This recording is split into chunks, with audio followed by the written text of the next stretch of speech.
Get out of the car now! Do you have to exit? When can you refuse? When should you refuse? I published a video on this 2 months ago, and you guys chimed in with tons of great feedback. Today, I'm answering your questions. I'm attorney Andrew Flushy, and this channel is about defending your freedom. Be sure to subscribe for a new video every Tuesday. My first video on exiting the car went live on January 25th. We have a great community here, and you guys gave me lots of great feedback and comments. First, I was accused of clickbait. Ouch! One viewer said, "You never answered the question posed by the title of the video. Fail. Clickbait." Guys, that stings. The title was, "When you should refuse to exit your vehicle," which, by the way, is a statement, not a question. But let me make it very clear. You should refuse to exit your vehicle when it's simply a request by the officer and not an order. If it's a request or they're asking you to exit, you can and should refuse. If it's an order to exit the vehicle, unfortunately, you must comply. How do you tell if it's a request versus an order? Devin McManus asked that very question.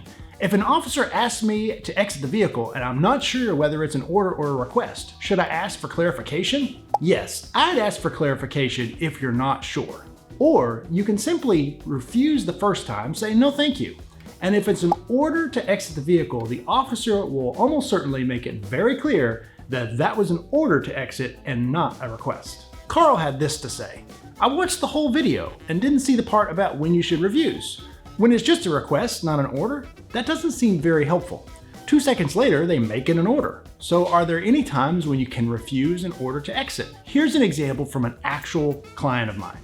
The officer pulls her over and asks for her driver's license. License and registration, please. She complies, provides her driver's license. The officer then believes that she may be intoxicated, and he asks, Would you mind stepping out to do some quick tests for me to make sure you're okay to drive? The request to exit the car is a compound question, asking her to step out and do field sobriety tests. Field sobriety tests are always optional. The client refuses to step out or to do field sobriety tests. The officer does in fact follow up with an order for her to step out to be placed under arrest for DWI.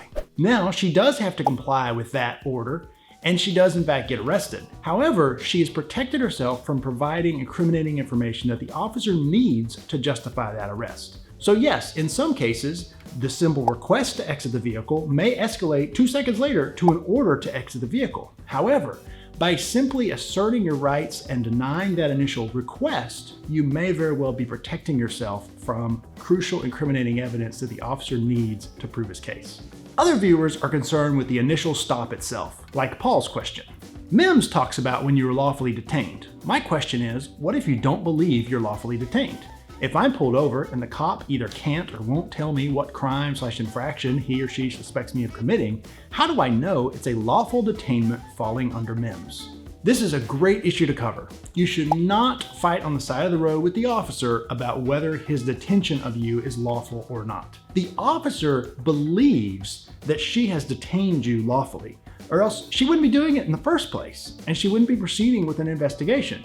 She believes that she had a reasonable suspicion or some reason to believe criminal activity is afoot to detain you. You're not going to change the officer's mind on the side of the road by citing legal arguments that the detention was unlawful to begin with.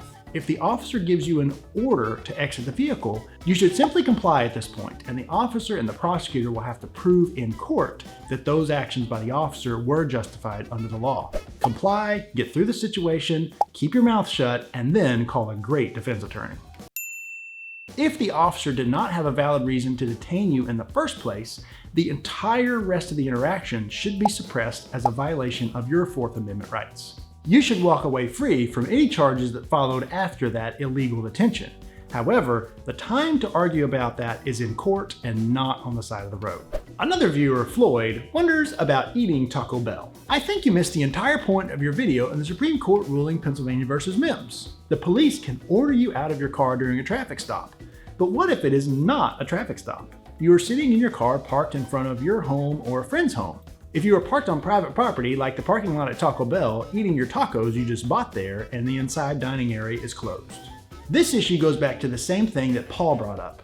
The officer must have a lawful detention in the first place in order to order you around and order you to exit the vehicle. If you're parked in a parking lot at the Taco Bell eating your burrito supreme and there's no evidence you've done anything illegal and the officer has no reason to believe you've done anything illegal, then she should not have any reason to lawfully detain you. The MIMS issue, where the officer can order you out of the car, should not come into play. However, the Taco Bell parking lot is not the time where you argue about that. What often happens in parking lots, like Floyd mentions, is what we would call a consensual encounter. The officer walks up to you while you're parked, so they haven't used their blue lights or sirens to get you to stop, and they simply ask you some questions, or they ask you to step out of the vehicle. That is what's known as a consensual encounter. If they haven't used their show of police authority to actually detain you in some way, you are free to leave. Now, if you don't ask them, am I free to leave? They're not going to tell you, hey, you can leave, but do you mind me asking you some questions? They're just going to start asking you questions. And the law says that's a consensual encounter unless they've used a show of police force to make you believe you're not free to leave. An officer might simply walk up to your car in the Taco Bell parking lot and ask you to exit the car to talk to them. That is simply a request that you should refuse. Truth Warrior says that MIMS case doesn't apply if the one in the car shows no threat. Unfortunately, Truth Warriors, that's not true.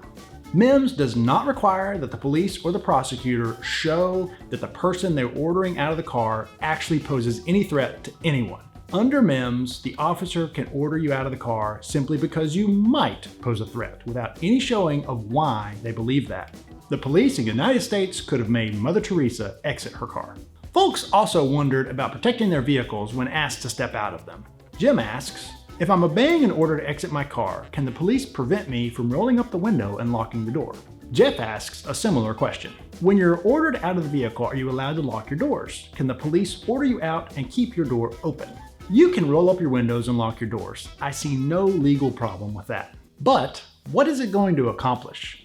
If the police decide that they have probable cause to search your vehicle, under the vehicle exception to the warrant requirement, they can search that vehicle. They can detain you, take your keys, unlock your car, and search it.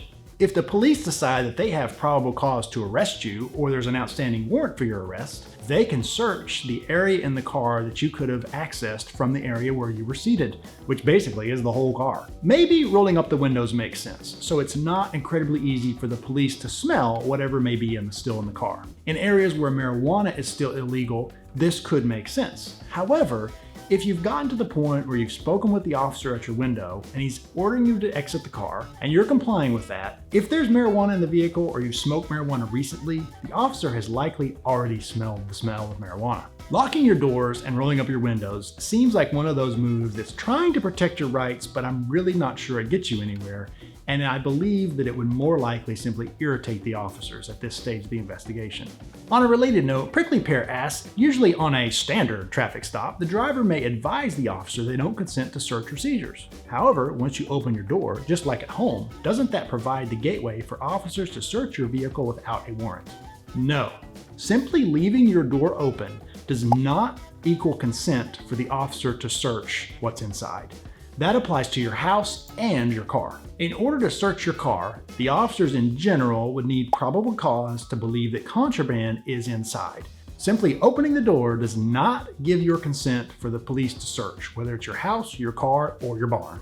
Several viewers brought up the important angle about physical handicaps. Deborah asks, what happens if you're mobility challenged and can't easily get out?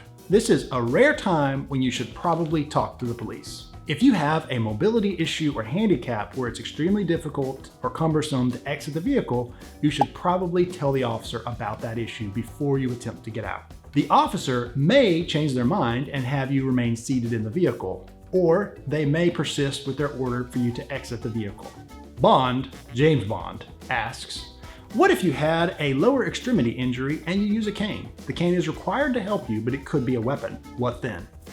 Again, I would tell the officer that you do need to use the cane's assistance to exit the vehicle, whether it's cane or crutches or wheelchair, whatever it may be that you need for mobility. The officer will likely either say disregard the order to exit the vehicle or say that's no problem. And as shocking as it may be to some viewers, I've even seen officers offer to assist a person exiting their vehicle and assist with getting out their wheelchair or crutches or cane. He has some constructive feedback. This dweeb will get you a space in a jail cell. Do what cops say, it is better in the long run. I guess thinks we should all just comply with police requests all of the time. That's certainly one approach. However, that certainly gives the police incriminating evidence to use against you. I know many officers, and I talk to them about these things, and they frankly will tell you, if you ask them, that they rely on you cooperating and incriminating yourself in many of their investigations. That approach makes it ridiculously hard for us defense attorneys to actually help you, and if a defense attorney can't help you, you likely will land in a jail cell. Today's video is all about interacting with the police when you're in your vehicle, but what do you do if they show up at your house? Check out this next video to learn how you should respond. I'll see you there. And remember, don't talk to the police.